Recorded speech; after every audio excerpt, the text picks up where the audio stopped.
બનાસકાંઠા થરાદ તાલુકાના લુણાવા માળી ફાર્મ ખાતે હાઈસ્કૂલમાં બનતા શૌચાલયોમાં માંસ મોટું કૌભાંડ સામે આવ્યું. લુણાવા સરપંચના પુત્રના બંને હાથ ઘી કેળા જોવા મળી રહ્યા છે તેવો આક્ષેપ થઈ રહ્યો છે. બનાસકાંઠાના પૂર્વ સાંસદ પરબતભાઈ પટેલ લુણાવા ગામને દત્તક લીધેલ ગામના સરપંચ ભાજપના માનીતા હોવાથી કોઈ મોટા માથાના સહારે ગામમાં પડતર જમીન ઉપર દબાણ કર્યું હોવાથી ગામ લોકોએ તંત્રનું વારંવાર ધ્યાન દોરવા છતાં તગડધીના મારતા સરપંચના પુત્રને કોઈ તંત્ર કે કાયદો અસર કરે એવી ગામ લોકોને દૂર દૂર સુધી નજરે દેખાતું નથી. આ શાળાના શૌચાલયની દિવાલોને એક પણ આરસીસી બીમ કે કોપિન ભર્યું નથી. 4 લાખ જેટલી માતબર રકમ હલકી કામગીરીમાં વપરાય ખરી. આ તો મોસાળમાં જમણને માં પીરસનાર પછી મામાના ઘરે ભાણેજ ભૂખ્યો રહે ખરો તેવા સવાલો ઉઠી રહ્યા છે. તંત્ર પણ મૌન અને ઘોરનિંદ્રા અવસ્થામાં છે તો ટ્રિપલ એન્જિનની સરકારમાં વિપક્ષ વિનાની સરકાર પાસે પ્રજા શું અપેક્ષા રાખે અને કાર્યવાહી થશે કે નહીં તે પણ એક સવાલ છે જેનો જવાબ દૂર દૂર સુધી જનતાને દેખાતો નથી. હવે જનતા કયા માર્ગે જાય તો યોગ્ય નિર્ણય મળે તેવો સવાલ ચોથા સ્તંભ પાસે માંગી રહી છે. શું ચોથો સ્તંભ તટસ્થ રહેશે ખરો કે પછી પાણીના પ્રવાહ સાથે જ રહેશ તે પણ સવાલ છે. હવેના સમયમાં સડકથી સંસદ સુધી લોકો બહાર નીકળે તો નવાઈ નહીં. આજે આપણે બનાસકાંઠા જિલ્લાના થરાદ તાલુકાના લુણાવા માળી ફાર્મ ગામે આવેલા છીએ. બરોબર અત્યારે 3 વાગ્યા અને 15 મિનિટનો સમય છે. અહીંયા એક શૌચાલય માટેનું આ સ્કૂલની અંદર એક બની રહ્યું છે અને આની અંદર ગેરરીતિ થઈ છે એવું દેખાઈ રહ્યું છે. થોડું આ બાજુ કેમેરાને લાવજો, આપણે જોઈશું કે પરિસ્થિતિ ક્યાંક એવી છે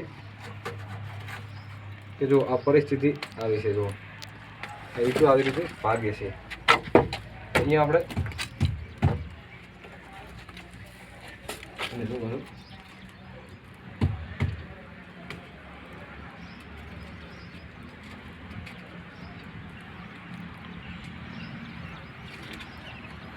આ તમે જોઈ રહ્યા છો આવી રીતે આ ઈંટો છે ને, જો ભાગીને ભૂકો થઈ ગઈ છે. આ પોઝિશન આખે આખો આવશે. આ બધી ઈંટો કાચી છે, આ બધી ઈંટો ખરાબ છે. જો આખે આખું આવ્યા ચારનું પાર્ટીશન મારેલું છે ને, આ ઈંટો આખે આખી ખરાબ જ છે. અને આ પણ આ બધી તમને દેખાઈ રહી છે ભાઈ, એકદમ ઈંટોની અંદર લીઓ વળ્યો છે, કાચી ઈંટો છે, ખરાબ છે. અને આપણે આગળ પણ બતાવીએ વિડીયો કટિંગ કરી. આ સ્કૂલ છે, એનું મકાન બહુ સારું છે, એનું ગ્રાઉન્ડ પણ બહુ સારું છે. હવે જે આ બની રહ્યું છે તે શૌચાલય માટેનું મકાન, એનો પાયો પણ મને હું ગામના લોકોને જાણતા એવું મળ્યું કે 1 ફૂટ જેટલો જ, ખાલી ફક્ત 1 જ ફૂટ. હવે આ જગ્યા છે ને અહીંયા વધારે રેફડાવાળી બરાબર.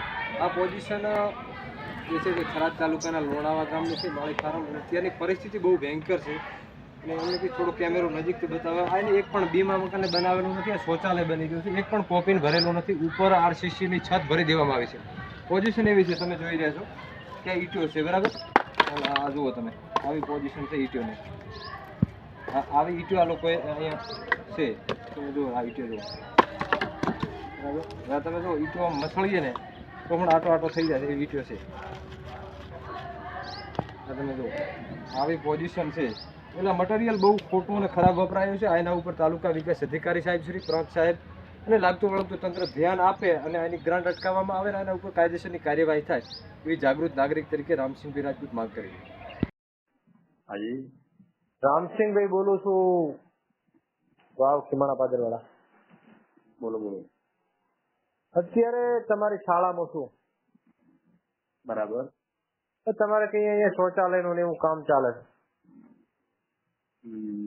ક્યાં તમારી શાળામાં કેવી સાહેબ શાળા સારી? આ સ્કૂલમાં હોય? હા ચાલુ છે. ચાલુ છે. એની અંદર સાહેબ ઈટાથી લઈને કોઈ બીમ બીવા ભર્યા નથી, ઉપર આરસીસી ભરેલું છે. હા, મને એવું દેખાય છે કે આ ઈટાથી ઈ પણ બરાબર નહીં. હા, અને એનું કામ મને વ્યાજબી લાગતું નથી. એક સરપંચ તરીકે તમને શું લાગે છે? તમે સરપંચ છો, સરપંચના દીકરા છો? સરપંચના દીકરા. બોલો. સરપંચના દીકરા છો, વહીવટ તમે કરતા હશો ને? બોલો. સાહેબ આવી પોઝિશન કેમ? એવું એમ ને, એના નકશા મુજબ જ બનાવેલો છે. હોય સરકારે આવો પરિપત્ર મૂક્યો છે કે આવી ઈંટો ને કોઈ બીમ નહીં ભરવાનો, આરસીસી નો ક્યાંય લેન્ટર ઈટો એટલે ઈટોમાં શું પ્રોબ્લેમ? ઈંટો બિલકુલ કાચી છે, ખરાબ છે ઈંટો. બરાબર. સાહેબ તમે આવી ઈંટો તમારી ઘરે તમે વાપરો છો હોય એમ? સાહેબ મને કાં તો ફોટો વિડીયો મૂકો ને, તમે આવી ઈંટોનું ઘરે સળતર કામ કે કોઈ કરાયું હોય તો. બરાબર. તમે ક્યાંથી? સંયુક્ત નૈતિક માનવ અધિકાર રામસિંહભાઈ રાજપૂત, અને મીડિયામાં પણ કામ કરું છું. જાગૃત નાગરિક તરીકે જનજાગૃતિ અભિયાન બનાસકાંઠા ચલાવું છું. બરાબર. સારું, હાલ તમે ક્યાં? તમારી શાળામાં આચાર્ય સાહેબની સામે જ બેઠો છું. હા બરાબર, વાંધો નહીં. સારું, ફોટા બીજા પાડો દેખો તો બધા કોઈ વાંધો નહીં. સારું, કોમ તૈયાર થાય ત્યારે આવજો તમે. કેવું કોમ બને એવું તમને ખ્યાલ આવશે. વાસ્તુમાં કેવું કામ બને કોમ સાહેબ મને તો દેખાઈ જ ગયો છે ત્યાં. ના હા. આખું કંચન તૈયાર થઈ જાય ને ત્યારે આવજો. મારા ઘરે મેં બનાવી છે, આ સીટ બનાવી છે અને આ ટાઈપ નું બનાવી છે. અને 10 વર્ષ સુધી કોઈ પણ થાય પણ એક ફોટો હાલે ને તો તમે કહેજો કે રમેશ શું બોલ્યા હતા. હું શું કહું છું સરપંચ સાહેબ, હા 80 વર્ષના ડોકરીમાં હોય ને હા એમને કોઈક નશાની બીજી વ્યવસ્થિત દવા બીજી ખવડાવે અને સારા કપડા પહેરાવો ને એટલે એ એક વખત દેખાય કે આ નાની છોકરી છે. દેખાય ને એ મરી જાય, નશાની ગોળી હાલત મરી જાય. બરાબર. પણ એમાં હું કહું છું, હું શું કહું તમને, આજ તારીખ મારો પડે આજ દીકરી 10 વર્ષ આવવાનો આ શૌચાલય ને કોઈ પણ થાય પણ હું તો સરપંચ માંથી કદાચ 3 વર્ષ એના પછી બીજો 5 વર્ષ રહે ને અને કઈ પણ થાય ને તો તમારે કહેવાનું કે શું તો કેવું બને છે. સારું તો સાહેબ વોટ્સએપમાં પરિપત્ર કરજો ને મને, તમને જે લેટર મળ્યો હોય કામ કરવાનો. હા